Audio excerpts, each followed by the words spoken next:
നമസ്കാരം. അസാമിലെ ദിബ്രുഗഡിലുള്ളത്. കഴിഞ്ഞ ദിവസമാണ് കന്യാകുമാരിയിൽ നിന്ന് ദിബ്രുഗഡിലേക്കുള്ള വിവേക് എക്സ്പ്രസിന് രാത്രിയിൽ ഇവിടെ വന്ന് ഇറങ്ങിയത്. രാത്രി ആയതുകൊണ്ട് തന്നെ ദിബ്രുഗഡിന്റെ ബാക്കി കാഴ്ചകളൊന്നും കാണാൻ വേണ്ടി പറ്റിയില്ല. ഇതേ തൊട്ട് മുന്നിൽ ഇവിടെ തന്നെയാണ് ദിബ്രുഗഡ് റെയിൽവേ സ്റ്റേഷൻ. ആ മുന്നിൽ കാണുന്ന ആ ഒരു കെട്ടിടമില്ലേ, അതാണ് ഇവിടുത്തെ കോച്ചിങ് ഡിപ്പോ. അപ്പോൾ ഇതാ റെയിൽവേ സ്റ്റേഷൻ്റെ 1-ാം നമ്പർ പ്ലാറ്റ്ഫോമാണ് ഇവിടെ. ഇതേ ഒരു ലോക്കോയും, അതായത് WDP-4Dയും ഒരു EOG. അവിടെ വേറെ ഒന്നും കൂടിയുണ്ട്, ഒരു ലഗേജും ഒരു WDP-4Dയും. ഇവിടേക്ക് ഇതാ അടുത്തൊരു WDP-4Dയും ലഗേജ് വാൻ കൂടി ഇതാ ഇവിടത്തേക്ക് എത്തിയിരിക്കുകയാണ്. എല്ലാം പാഴ്സാക്കിയിട്ടാണ് കൊണ്ടുവരുന്നത്. ഭാരതീയ റെയിൽ. ഈ റൂട്ടിൽ നിൽക്കുമ്പോൾ തന്നെ നല്ലൊരു വ്യൂ ആണ് റെയിൽവേ സ്റ്റേഷൻ്റെ ഈ ഭാഗത്തേക്ക്. റെയിൽവേ സ്റ്റേഷൻ്റെ മുൻഭാഗത്തേക്കൂടെ പോകുന്ന വഴിയാണിത്. നല്ല വഴിയൊക്കെ തന്നെയാണ്. ഇപ്പോൾ ടൗൺ ഭാഗത്തേക്ക് ഇവിടുന്ന് ഒരു 5 കിലോമീറ്ററിൻ്റെ മുകളിൽ ദൂരമുണ്ട്.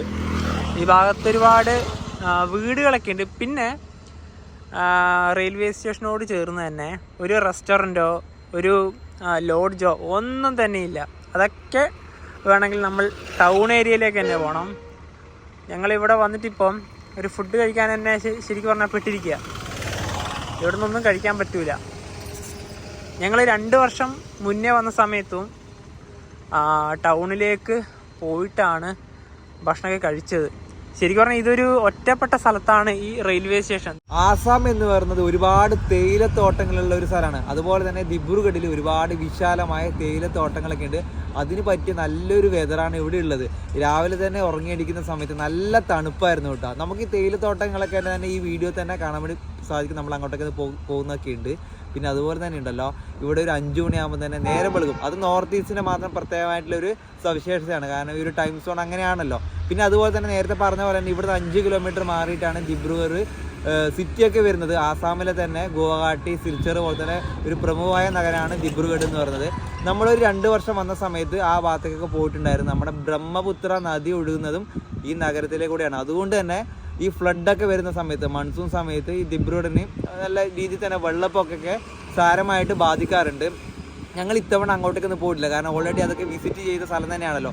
അതേ സമയത്ത് ഞങ്ങൾ അന്ന് ഇവിടുന്ന് ഈ റെയിൽവേ സ്റ്റേഷന് ദിബ്രുഗഡ് ടൗൺ എന്ന് പറഞ്ഞൊരു റെയിൽവേ സ്റ്റേഷൻ ഉണ്ട്. അങ്ങോട്ടേക്ക് ട്രെയിനിലാണ് കയറിപ്പോയത്.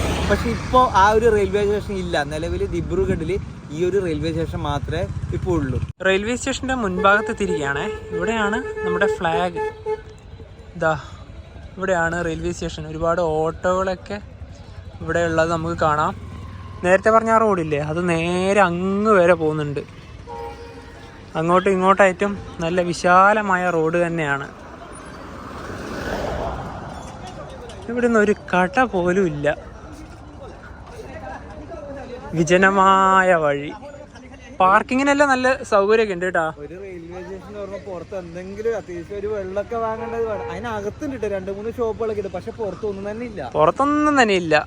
ദിബ്രുഗഡ്. ഇവിടെ നെയിം ആസാമീസ്, ഹിന്ദി, ഇംഗ്ലീഷ് എന്നീ ഭാഷകളിൽ നമുക്ക് എഴുതി കാണാം. പിന്നെ ഇവിടെ കെട്ടിടത്തിൻ്റെ അവിടെ തന്നെ നല്ല പെയിൻറ്റിംഗ് ഒക്കെ കണ്ട. നിലവിലിപ്പോൾ ഇങ്ങനെയാണ്. റിനോവേഷൻ ഉണ്ട് ഈ സ്റ്റേഷനൊക്കെ. ഇതൊക്കെ മിക്കവാറും പൊളിച്ചു മാറ്റാനുള്ളൊരു ചാൻസ് കാണുന്നുണ്ട്. ഞങ്ങളിവിടുത്തെ റെയിൽവേൻ്റെ റിട്ടയർ റൂമിൽ താമസിക്കുന്നുണ്ട്. അത് 1st ഫ്ലോറിലാണ്. ഇവിടെ ആയിട്ടാണ് അത് വരുന്നത്. ഇനിയിപ്പോൾ നമുക്ക് നേരെ അങ്ങോട്ട് പോകാം. അതുപോലെ തന്നെ ഈ ഭാഗത്തായിട്ട് ഓട്ടോകളൊക്കെ നിർത്തിയത് നമുക്ക് കാണാം. ടൗൺ ഭാഗത്തേക്കൊക്കെ ഇവിടെ നിന്ന് തന്നെ ടാക്സി സൗകര്യങ്ങളൊക്കെ അവൈലബിൾ ആണ്. റെയിൽവേ സ്റ്റേഷൻ്റെ 1-ാം നമ്പർ പ്ലാറ്റ്ഫോം ഇവിടെയാണ്. ഇവിടുന്ന് നേരെ ഈ ഭാഗത്ത് ഡോർമെട്രി ആൻഡ് റിട്ടയറിംഗ് റൂംസ്. ഈ സ്റ്റെപ്പ് വഴി കയറിപ്പോയാൽ മതി. 1st ഫ്ലോറിലേക്ക് കയറിയിരിക്കുകയാണ്. ഇവിടെ നല്ലൊരു വിശാലമായൊരു സ്ഥലമൊക്കെ ഉണ്ട്. വന്ന് നിന്ന് റെസ്റ്റൊക്കെ എടുക്കാം. അതുപോലെ തന്നെ ഇവിടെ ഒരു പെയിൻറ്റിംഗ് ഒക്കെ ഉണ്ട്. ഡോർമെട്രിയും റിട്ടയറിംഗ് റൂമും ഈ ഭാഗത്താണ് വരുന്നത്. അതിൻ്റെ ഒരു പൈസ പറഞ്ഞിട്ടുള്ള ചെറിയൊരു ബോർഡുണ്ട്. 24 മണിക്കൂർ ഉള്ള ഒരു പൈസേൻ്റെ ബോർഡാണ്. 2 AC റൂമും 1 നോൺ AC റൂമും ഡോർമെട്രി 6 ബെഡുകളാണുള്ളത്. ഡോർമെട്രിക്ക് 24 മണിക്കൂറിന് ഒരു ബെഡിന് 75 രൂപയേ ഉള്ളൂ. നോൺ AC റൂമിന് 400 രൂപയും AC റൂമിന് 500 രൂപയാണ് ഇവിടുത്തെ ചാർജ് വരുന്നത്. അപ്പോൾ ഇവിടെയാണ് ഡോർമെട്രികൾ വരുന്നത്. ഞങ്ങൾ അന്ന് വന്ന സമയത്ത് ഡോർമെട്രി ആയിരുന്നു എടുത്തിട്ടുണ്ടായിരുന്നത്. ഇന്ന് റൂമാണ് എടുത്തത്. നമ്മുടെ റൂം ഇവിടെയാണ്. റൂം എടുത്തവർക്കും ഡോർമെറ്ററി എടുത്തവർക്കും കോമൺ ബാത്റൂമും ടോയ്ലറ്റുമാണ്. ബാത്റൂം ഇവിടെയാണ് വരുന്നത്, ടോയ്ലറ്റ് ഇവിടെയാണ്. വെസ്റ്റേൺ ടൈപ്പാണ് ടോയ്ലറ്റ് വരുന്നത്. റൂം നമ്പർ 3 ഇവിടെയാണ് നമ്മൾ എടുത്തിട്ടുള്ളത്. റൂമിലേക്ക് കയറിയിട്ടുണ്ടെങ്കിൽ ആദ്യം തന്നെ കാണുന്നത് ഇങ്ങനെയാണ്. 2 ബെഡുകളാണ്. ഒരു ബെഡ് ഇവിടെയുണ്ട്, ഒരു ബെഡ് ഇവിടെയുണ്ട്, ഒരു ടേബിളുണ്ട്, 2 ചെയറുകളുണ്ട്. പിന്നെ ചാർജിങ് പോയിൻ്റൊക്കെ വരുന്നത് ഇവിടെയാണ്. 2 ചാർജിങ് പോയിൻ്റ് ഉണ്ട്. പിന്നെ ഈ ഭാഗത്തേക്ക് വരുവാണെങ്കിൽ ഒരു വലിയൊരു മിററുണ്ട്. പിന്നെ ഇവിടെയും ചാർജിങ് പോയിൻറ്റും കാര്യങ്ങളൊക്കെ ഉണ്ട്. പിന്നെ ഈ വാതിലൊക്കെ ലോക്ക് നല്ല രീതിയിൽ തന്നെ ചെയ്യാം. പിന്നെ ഇത് നോൺ എ സി റൂമാണ്, അതുകൊണ്ട് തന്നെ 2 ഫാനുകൾ ഇവിടെ അവൈലബിൾ ആണ്. അസാമിലെ ചരിത്രപരമായ ഒരു സ്ഥലത്തിൻ്റെ ചെറിയൊരു ഫോട്ടോ ഈ റൂമിലുണ്ട്. രംഗ്ഘർ എന്നാണ് ഇതിൻ്റെ പേര്. സിബ്സാഗറിലാണത് ഉള്ളത്. ഇവിടെ സിബ്സാഗർ എന്ന് എഴുതിയത് ഇംഗ്ലീഷിലാണ്, പക്ഷേ ശിവസാഗർ എന്നാണ് യഥാർത്ഥ പേര്. അതുപോലെ തന്നെ ഇവിടുന്ന്, അതായത് ദിബ്രുഗഡിൽ നിന്ന് 80 കിലോമീറ്റർ ആണ് സിബ്സാഗറിലേക്കുള്ള ദൂരം. ഇവിടെ ഞങ്ങൾ റൂം ബുക്ക് ചെയ്തത് ഓൺലൈൻ വഴിയാണ്. ഇവിടുത്തെ സ്ലോട്ട് ആദ്യം തന്നെ പറയാം, 24 മണിക്കൂറാണ്. ഒന്നുകിൽ രാവിലെ 8 മണി മുതൽ പിറ്റേ ദിവസം രാവിലെ 8 മണി വരെ, അല്ലെങ്കിൽ രാത്രി 8 മണി മുതൽ പിറ്റേ ദിവസം രാത്രി 8 മണി വരെ. വിവേക് എക്സ്പ്രസിനാണല്ലോ ഞങ്ങൾ വന്നത്, അതുകൊണ്ട് രാത്രിയുള്ള ആ ഒരു സമയമാണ് എടുത്തത്. പിന്നെ ഇവിടെ റെനോവേഷൻ ആണല്ലോ, ഇനിയിപ്പോൾ ഭാവിയിൽ ഈ റൂമൊന്നും ഇനിയിപ്പോൾ ഇവിടെ ഉണ്ടാവണമെന്നില്ല, പൊളിച്ച് പുതിയത് എന്തായാലും പണിയും. അതുപോലെ തന്നെ പലരും ചോദിക്കുന്ന ഒരു കാര്യമാണ്, അൺറിസർവ്ഡ് ടിക്കറ്റ് ഉപയോഗിച്ച് നമുക്ക് റിട്ടയർ റൂം ബുക്ക് ചെയ്യാൻ പറ്റുമെന്ന്. ഇല്ല, കാരണം വാലിഡ് ആയിട്ടുള്ള PNR നമ്പർ വേണം. അതിപ്പോൾ സെക്കൻഡ് സിറ്റിങ്ങിൻ്റെ ബുക്കിംഗ് ആയാലും മതി, sleeper, third AC, second AC, third AC economy, first AC, ഈ ക്ലാസ്സിൽ ഏത് ടിക്കറ്റ് ഉണ്ടെങ്കിൽ നിങ്ങൾക്ക് റിട്ടയർ റൂം ബുക്ക് ചെയ്യാൻ പറ്റും. IRCTCൻ്റെ റിട്ടയർ റൂം എന്ന വെബ്സൈറ്റ് വഴി നിങ്ങൾക്ക് ബുക്ക് ചെയ്യാം.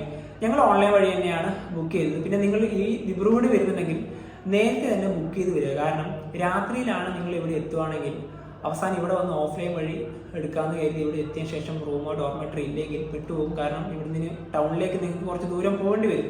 പിന്നെ ഇവിടുത്തെ വൃത്തി പറയുകയാണെങ്കിൽ കുഴപ്പമൊന്നുമില്ല, റൂമിലൊക്കെ നല്ല വൃത്തിയാണ്. അതുപോലെ തന്നെ ടോയ്ലറ്റിൻ്റെ ഏരിയയിൽ അവിടെ പോയാലും നല്ല വൃത്തി തന്നെയാണ്. റിട്ടയറിംഗ് റൂം ചെക്കൗട്ട് ചെയ്തിട്ട് ഞങ്ങൾ ഇറങ്ങിയിരിക്കുകയാണ്. ഇത് 1-ാം നമ്പർ പ്ലാറ്റ്ഫോമാണ്. ഇവിടെ അത്യാവശ്യത്തിന് ചെറിയ കടകളൊക്കെ ഉണ്ട്. പിന്നെ ഫുഡ് കോർട്ടില്ല ഇവിടെ. പിന്നെ ഇത് ന്യൂഡൽഹി ദിബ്രുഗഡ് രാജധാനിയാണ്. 6 മണിക്കൂറാണ് ഡിലേ ആയിട്ട് ഇത് ഇവിടെ എത്തിയത്. അത്യാവശ്യം കുഴപ്പമില്ലാത്ത ഒരു പ്ലാറ്റ്ഫോം തന്നെയാണ് 1-ാം നമ്പർ. കടകളൊക്കെ മെയിനായിട്ടുള്ളത് ഇവിടെ തന്നെയാണ്. ദിബ്രുഗഡ് സ്റ്റേഷൻ്റെ കോഡ് DBRG എന്നാണ്. ഇവിടെ ആകെ 4 പ്ലാറ്റ്ഫോമുകളാണുള്ളത്. ഇവിടെ തന്നെ ഒരു ലോക്കൊക്കെ ഉണ്ട്. ഹീരക് ഇന്ത്യൻ ഫ്ലാഗിൻ്റെ ആ ഒരു ഡിസൈനിങ് ഒക്കെ കണ്ട. ഇവിടെ തന്നെ ഇതാ ദിബ്രുഗഡ് രാജധാനി. പിന്നെ നമ്മൾ നേരത്തെ കാണിച്ച ആ ഒരു കോച്ചിങ് ഡെപ്പോ ഇല്ലേ, അത് ഇവിടെയാണ്. വലിയ റഷൊന്നും ഇല്ലാത്തൊരു സ്റ്റേഷൻ തന്നെയാണ് ദിബ്രുഗഡ്. ഇവിടെ 2-ാം നമ്പർ പ്ലാറ്റ്ഫോമിൽ കാണുന്ന ഈ ട്രെയിനില്ലേ, ഇതാണ് നാഗാലാൻഡ് എക്സ്പ്രസ്. ദിബ്രുഗഡിൽ നിന്ന് ഗുവാഹട്ടിയിലേക്ക് പോകുന്ന വണ്ടിയാണ്. ഇത് റേക്ക് ഷെയറിംഗ് ഉണ്ട്. ഗുവാഹട്ടിയിൽ നിന്ന് മറിയാണി ജംഗ്ഷനിലേക്ക് നമ്മുടെ പഴയ ICF കോച്ച് ഇവിടെ കാണാം. ഈ നോർത്ത് ഈസ്റ്റ് ഫ്രോണ്ടിയർ റെയിൽവേ സോണിൻ്റെ കീഴിലുള്ള ട്രെയിനുകൾ കൂടുതലും പഴയ കോച്ചുകളുള്ള ട്രെയിനുകളാണ് കൂടുതലും. ഉത്കൃഷ്ട ആയാലും ഉണ്ട്, ICF ആയാലും ഉണ്ട്. ആ ബ്ലൂ ICF ഇല്ലേ, അത് കൂടുതലും ഇവിടെ ആയിട്ടാണ് ഉണ്ടാവുക. 2-ാം നമ്പർ പ്ലാറ്റ്ഫോമും 3-ാം നമ്പർ പ്ലാറ്റ്ഫോം ആരും തന്നെ ഇല്ല ഇവിടെ. ഇവിടെ 3-ാം നമ്പർ പ്ലാറ്റ്ഫോമിലേക്ക് ഒരു വണ്ടി വരുന്നുണ്ടായിരുന്നു. ഇത് ഇന്ന് രാത്രിക്ക് കന്യാകുമാരിയിലേക്ക് പോകേണ്ട വിവേക് എക്സ്പ്രസ് ആണ്, ദിബ്രുഗഡ് കന്യാകുമാരി. ഞങ്ങൾ ഇതേ ഒരു വണ്ടി കാണില്ല, ഈ വണ്ടിക്കല്ല, ഇതേപോലെയുള്ള വേറൊരു വണ്ടിക്ക് കന്യാകുമാരി ഈ വിവേക് എക്സ്പ്രസ് ഒക്കെ റേക്ക് ഷെയറിംഗ് ഉണ്ട്. നമ്മുടെ ഹൗഡയിലേക്ക് പോകുന്ന കാംറൂപ്പ് എക്സ്പ്രസ് ആയിട്ടും ചണ്ഡീഗഡിലേക്ക് പോകുന്ന എക്സ്പ്രസ് ആയിട്ടും അതുപോലെ തന്നെ മുംബൈയിലേക്ക് പോകുന്ന ലോക്മാന്യ തിലകിലേക്ക് പോകുന്ന എക്സ്പ്രസ്സുമായിട്ടൊക്കെ റേക്ക് ഷെയറിംഗ് ഉണ്ട്. അപ്പം റേക്കുകൾ അങ്ങോട്ടും ഇങ്ങോട്ടും മാറും. ടോട്ടലി 15 റേക്കുകൾ വേണം ഈ ട്രെയിനുകൾക്ക്. ഇന്നലെ വന്ന വണ്ടി ആയിരിക്കില്ല ഇന്ന് പോവുക. ഞങ്ങളിനി തിൻസുക്കി എന്നൊരു സ്ഥലത്തേക്ക് പോവുകയാണ്. ദിബ്രുഗഡിൽ നിന്ന് 42 കിലോമീറ്റർ ദൂരമുണ്ട്. അരുണാചൽ പ്രദേശിലെ നെഹർലഗൂണിൽ നിന്നും തിൻസുക്കിയിലേക്ക് പോകുന്നൊരു എക്സ്പ്രസ് ഉണ്ട്. അപ്പോൾ അതിന് ഞങ്ങൾ ടിക്കറ്റ് ബുക്ക് ചെയ്തിട്ടുണ്ട്. ആ ട്രെയിൻ 11:45 ഇവിടെ എത്തേണ്ടത്. അരമണിക്കൂർ വണ്ടി ഡിലേ ആണ്. പ്ലാറ്റ്ഫോം ഏതാണെന്ന് ക്ലിയർ ആയിട്ടില്ല. ട്രെയിൻ നമ്പർ 159-12 തിൻസുക്കി എക്സ്പ്രസ് ഇതാ പ്ലാറ്റ്ഫോം നമ്പർ 4 കടന്നു വരികയാണ്.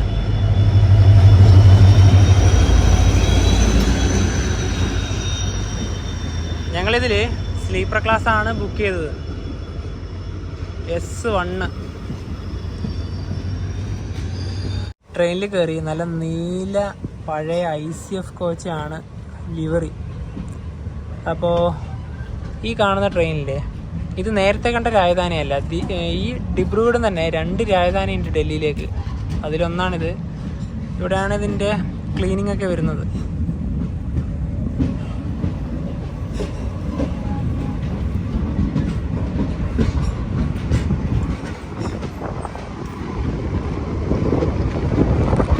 ഏറ്റവും പുറകിലാണ്.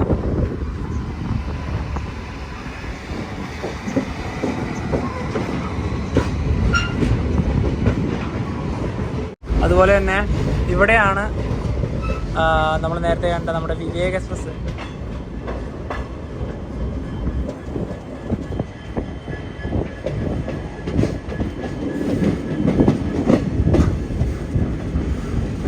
ഈ ട്രെയിനിൽ മുഴുവനും സ്ലീപ്പർ ക്ലാസ് ആണുള്ളത്. അതായത് അൺറിസർവ്ഡ് ക്ലാസ് ഒന്നുമില്ല. അതുകൊണ്ട് തന്നെ ഞങ്ങൾ കറണ്ട് ബുക്കിംഗ് വഴി ഇതിൽ ടിക്കറ്റ് എടുത്തതാണ്. 145 രൂപയാണ് തിൻസുക്കിയ വരെ ഒരാൾക്ക് സ്ലീപ്പർ ക്ലാസ്സിൽ വന്ന ടിക്കറ്റ് ചാർജ്. ഇതിൻ്റെ അകത്തൊന്നും ആരുമില്ല. നോക്കിയേ, ഞങ്ങളുടെ വെറുത്ത് 35-36 അങ്ങ് ആ ഒരു ഭാഗത്തായിരുന്നു ഉണ്ടായത്. ഞങ്ങളിതാ ഇവിടെ വന്നിരുന്നു. കാരണം അങ്ങ് ഉള്ളിലോട്ടൊന്നും പോയി ഇരിക്കേണ്ട കാര്യം വരുന്നില്ലല്ലോ. ഇതിലൂടെ ഒരു ലൈൻ പോകുന്ന കാണുന്നില്ലേ, ഇത് ദിബ്രുഗഡ് ടൗണിലേക്കുള്ള ഒരു റൂട്ടായിരുന്നു. ഇപ്പോൾ അവിടത്തേക്ക് പിന്നെ ട്രെയിനൊന്നും ഇപ്പോൾ പോകുന്നില്ല. ആ സ്റ്റേഷൻ ഓൾറെഡി ക്ലോസ് ആയല്ലോ. ഞങ്ങൾ അന്ന് വന്ന സമയത്ത് നാഗാലാൻഡ് എക്സ്പ്രസ്സിന് അതുവഴിയായിരുന്നു വന്നത്. ആ സമയത്ത് നാഗാലാൻഡ് എക്സ്പ്രസ് പുറപ്പെട്ടത് ദിബ്രുഗഡ് ടൗണിൽ നിന്നാണ്. ഇനി പോകുന്ന വഴിയിൽ നല്ല തേയിലത്തോട്ടങ്ങളൊക്കെ നമുക്ക് കാണാൻ വേണ്ടി സാധിക്കും. ദിബ്രുഗഡ് റെയിൽവേ സ്റ്റേഷൻ കഴിഞ്ഞ ഉടനെ തന്നെ തേയിലത്തോട്ടങ്ങൾ കണ്ടു തുടങ്ങി. ഇതുവഴി തന്നെ റോഡും ഉണ്ട്.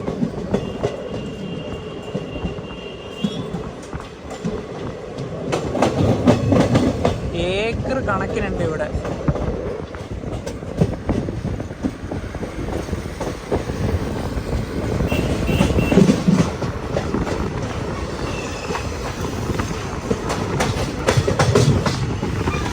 ഇവിടെ താമസിക്കുന്നവരുടെ വീടൊക്കെ നമുക്ക് ഈ ഭാഗത്തായിട്ട് കാണാം. അതിൻ്റെ തൊട്ട് പുറകിലായി തേയില.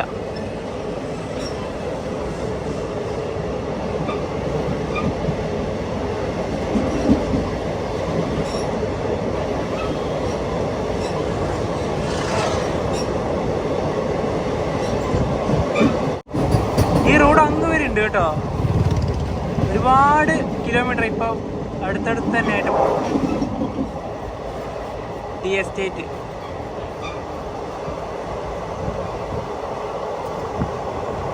നല്ല ഭംഗിയുള്ള ഗ്രാമങ്ങൾ. ഒരു ബസ് അൾട്രാ.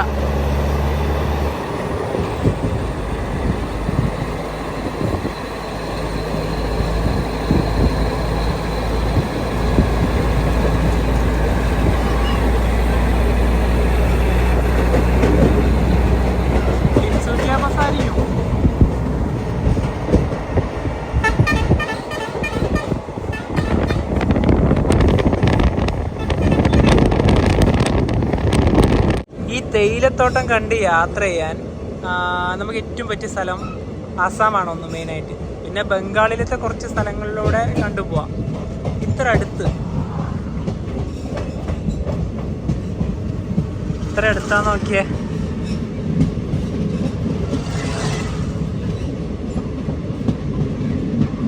ട്രെയിൻ ഇപ്പോൾ സ്ലോ ആയിട്ടുണ്ട്. അത് കുറച്ച് നല്ലതാണ്. കാരണം നമുക്ക് ഈ ഒരു കാഴ്ച നല്ല രീതിയിൽ തന്നെ പകർത്താലോ.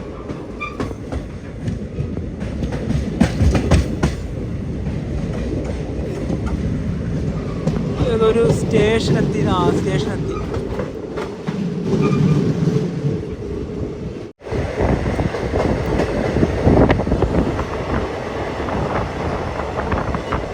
ചെറിയൊരു സ്റ്റേഷൻ, ഒരു ഹോൾട്ട് സ്റ്റേഷൻ.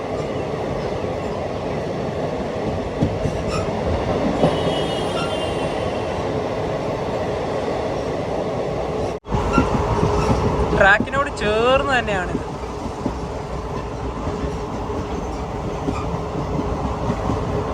നല്ല തണുപ്പാണ് ഈ ഒരു ഉച്ച സമയത്ത് പോലും ഇതുവഴി പോകാൻ.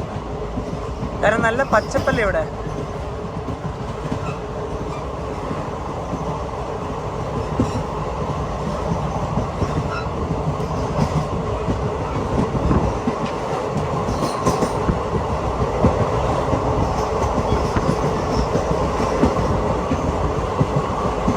ഇനിയിപ്പോ തിൻസുക്കി എത്താനായി.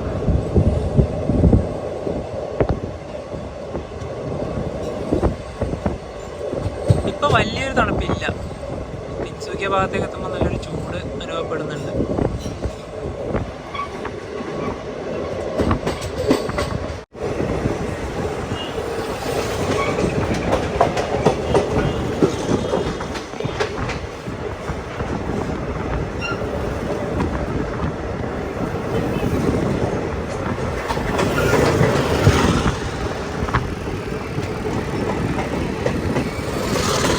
ടൗൺ ഭാഗത്തേക്കൂടെ റോഡും ട്രെയിനും അല്ലേ.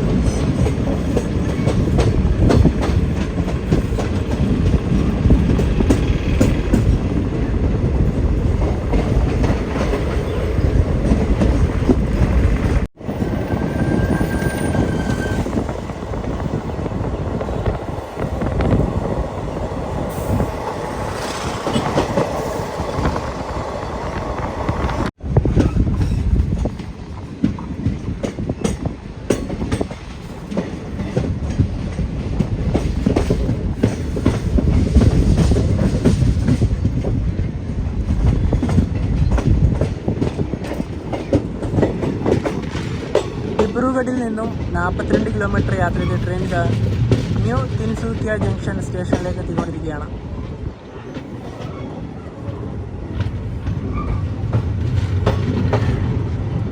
ഈ ട്രെയിൻ നേരെ പോകുന്നത് തിൻസുക്കിയ ജംഗ്ഷനിലേക്കാണ്. 2 റെയിൽവേ സ്റ്റേഷൻ ഉണ്ട് ഇവിടെ. ഇതാണ് ന്യൂ തിൻസുക്കിയ ജംഗ്ഷൻ റെയിൽവേ സ്റ്റേഷൻ. ഇവിടെ തന്നെ ഒരു കോച്ചൊക്കെ കൊണ്ട് ഇപ്പോഴത്തെ റെസ്റ്റോറൻ്റ് ആയിട്ടും ആണെന്നാണ് തോന്നുന്നത്. ഇതാ ഇതിൻ്റെ പുറത്തൊക്കെ ഇങ്ങനെയാണ്. ഇവിടെ തന്നെ ചെറിയൊരു ഓട്ടോ സ്റ്റാൻഡൊക്കെ ഉണ്ട്. ദിബ്രുഗഡിൻ്റെ ബാക്കിയുള്ള കാഴ്ചകളിലേക്ക് ഞങ്ങൾ പോവാത്തതിൻ്റെ മെയിൻ കാരണം 2 വർഷം മുന്നേ വന്ന സമയത്ത് ബ്രഹ്മപുത്ര നദീൻ്റെ തീരത്തേക്കും അതുപോലെ തന്നെ ദിബ്രുഗഡ് ടൗണിൻ്റെ ഭാഗത്തേക്ക് ഞങ്ങൾ പോയതാണ്. അതുകൊണ്ടാണ് പെട്ടെന്ന് അവിടുത്തെ റിട്ടയർ റൂമിൻ്റെ ആ ഒരു ചെറിയൊരു കാഴ്ചയും കണ്ട് നേരെ തിൻസുക്കിയയിലേക്ക് വന്നത്. ഞങ്ങൾ ഇവിടെ ഫസ്റ്റ് ടൈമാണ്. ഇവിടുത്തെ ഒരുപാട് കാഴ്ചകൾ കാണാനുണ്ട്. അതുപോലെ തന്നെ വരുന്ന റൂട്ടിൽ മനോഹരമായ തേയിലയൊക്കെ കണ്ടുകൊണ്ടുള്ള മനോഹരമായ ഒരു ട്രെയിൻ യാത്രയാണല്ലോ. അതായത് തേയിലത്തോട്ടങ്ങൾക്കിടയിലൂടെ ട്രെയിനിൽ നമുക്ക് യാത്ര ചെയ്യണമെങ്കിൽ ആസാമിലേക്ക് തന്നെ വരണം. ബംഗാളിന്റെ കുറച്ച് ഭാഗങ്ങൾക്ക് കാണാൻ വേണ്ടി പറ്റും. നോർത്ത് ഈസ്റ്റ് ഒരു വേറെ തന്നെ ഒരു ലോകം തന്നെയാണ്. തീർച്ചയായിട്ടും. അപ്പം എന്താ പറയുക, ഈ ഒരു വീഡിയോയിലേക്ക് ഇഷ്ടപ്പെടുന്നതായിരിക്കും. അപ്പം നമുക്ക് മറ്റു വീഡിയോ മെമ്മറീസ് കൊണ്ടുവന്നേക്കും. Bye by.